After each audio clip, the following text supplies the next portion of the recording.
Hola, te habla tu amigo Roger Osorio. Es un gusto estar contigo a través de este medio.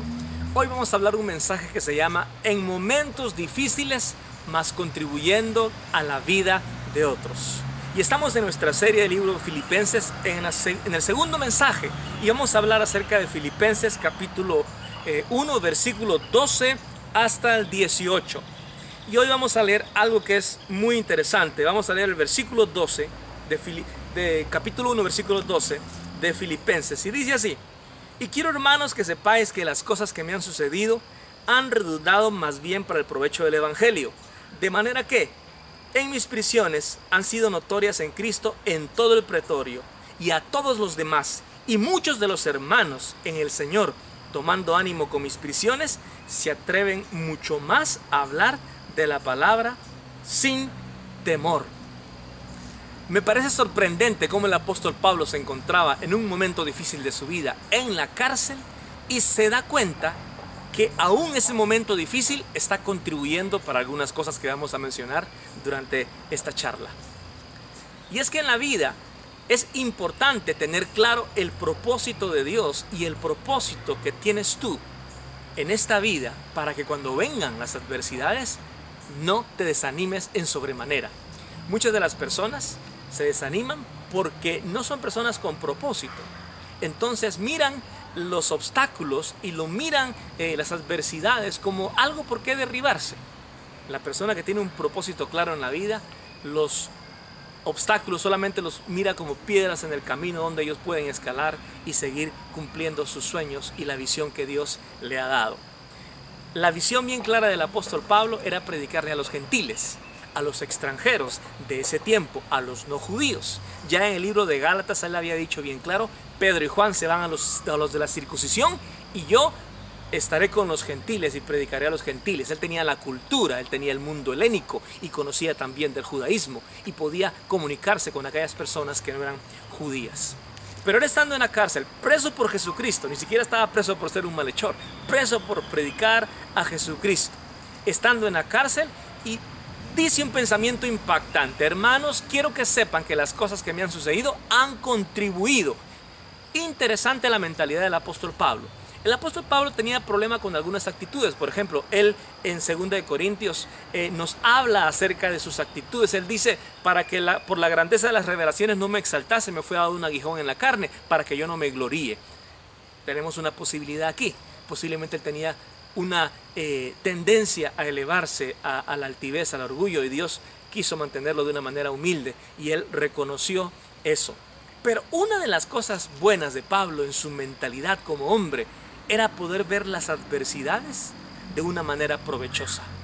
Y hay algunas personas que no lo podemos ver así.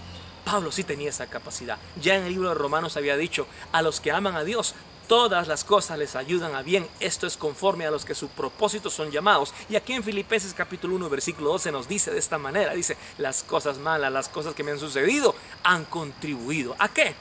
Yo apunté 5 cosas que han contribuido, que contribuyó este momento difícil de Pablo estando en la cárcel por causa de Cristo. Primero, él dijo: contribuyó para el progreso del Evangelio. Él tenía bien claro y dijo: no importa la circunstancia, me di cuenta que al final mi meta es que Cristo sea predicado. Segundo, dice que todo el pretorio, que era la guardia del palacio, se había hecho evidente la razón por qué él estaba preso, que era la causa de Cristo. De alguna manera el Evangelio estaba siendo predicado entre las autoridades. Tercero, dice que también entre todos los demás se hizo evidente la razón de su encarcelamiento. Cuarto, dice que ahora está afectando a los hermanos, porque dice: la mayoría de los hermanos cobran ánimo en el Señor por mis prisiones. Imagínense, él está en un momento difícil y está animando a otras personas. 5.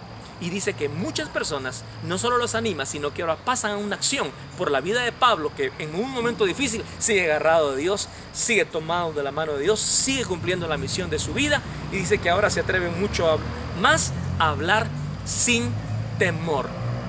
¿Qué es lo que pasa aquí? Que muchos de nosotros en momentos difíciles dejamos de contribuir.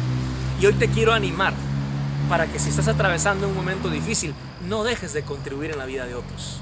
Si eres padre, no dejes de actuar como padre. Si eres mamá, no dejes de actuar como madre.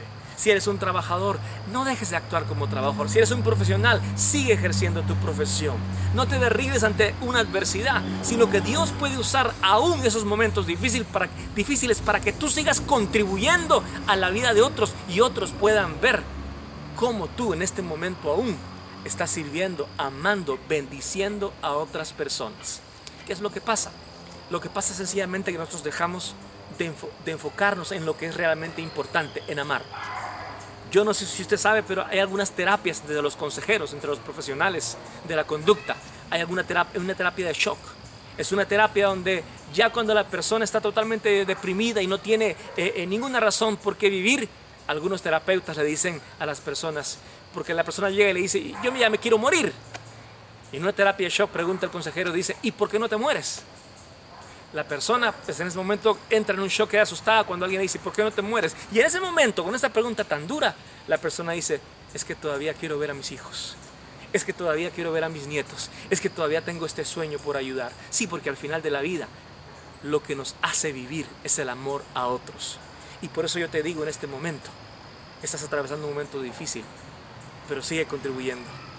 Sigue ayudando, sigue animando, porque al final eso es lo que te va a sostener y de repente vas a ver cómo después de una noche hay un nuevo amanecer. Por último, nosotros a veces estamos en momentos difíciles y hay personas que empiezan a ayudarnos, nos vienen a causar más problemas. Y esto es lo que pasaba con el apóstol Pablo. Dice en el versículo 15 y 17, dice así, que algunos están predicando, dice, y algunos a la verdad predican a Cristo por envidia y por contienda, mas otros por buena voluntad. Los unos anuncian a Cristo por contención, no sinceramente pensando añadir aflicción a mis prisiones, pero hay otros que lo hacen por amor, sabiendo que soy puesto por defensa del Evangelio. ¿Qué pues? No obstante, en todas maneras, por pretexto, por verdad, Cristo está anunciado, y en esto me gozo y me gozaré aún. Aquí el apóstol Pablo no se deja ni derribar por algunos desánimos externos de que él se está dando cuenta que hay personas que están predicando a Cristo, pero lo hacen por motivos que no son puros. Es triste ver a algunos predicadores que no están predicando a nuestro Señor por motivos puros. Algunos están predicando por envidia, que se dan cuenta que otros hacen algo y ya lo quieren hacer ellos, pero no lo hacen por motivos puros. Otros predican a Cristo por contienda, solo están usando el Evangelio para contender, para traer disensión y para causar vanas discusiones que al final no nos llevan a ningún lado. Y Pablo dice que hay gente que no es sincera también, que está predicando a Cristo. Y en vez de ponerse muy dolido, llega a una conclusión y dice, al final Cristo es predicado, ya sea por contienda, por envidia, por vanagloria, por gente que no es sincera, pero también hay gente que ama a Dios y es sincera y dice, lo importante es que Cristo es predicado, porque lo sorprendente aquí es que el mensaje de Cristo es tan poderoso, que cuando las personas oyen ese mensaje, muchas veces, aunque entran a lugares, a congregaciones donde no hay una sana doctrina, donde no hay un ambiente propicio para que crezcan los que son de Dios, llegan en algún momento a darse cuenta de ese ambiente que no es propicio, que no es de Dios, y salen, porque como se les predicó el mensaje de Cristo, saben quién es el Salvador, saben quién es el Señor, y saben ante el único que tienen que doblar sus rodillas, que es aquel que está en los cielos. Su nombre es el Eterno, su nombre es Jesús de Nazaret. Y Pablo termina de esta manera. Yo te quiero decir esto, no dejes de contribuir. Quiero orar por ti en este momento, porque a lo mejor las adversidades te han parado en la vida de amar, de abrazar, de servir, de ayudar, de sembrar. Y hoy quiero orar por ti. Vamos a hacer una oración. Dios de los cielos, yo te pido por cada persona que está viendo este programa. A lo mejor se ha desanimado, a lo mejor ha caído, Padre, en un estado emocional no propicio para ellos. Pero yo te pido que en este momento les hagas entender que lo importante en la vida es que aún tú puedes usar sus momentos difíciles para seguir amando, bendiciendo a otros, y puedes darle vuelta a las adversidades de la vida para que sean bendición para ellos y para otros. Padre, en el nombre de Jesús, oramos por ese milagro que ellos necesitan. En el nombre de Jesús. Amén. Que Dios te bendiga y recuerda, no hay montaña tan alta que con Dios no la puedas escalar, ni hay montaña tan grande que con Dios no la puedas derribar. Con Dios todo es posible. Dios te bendiga.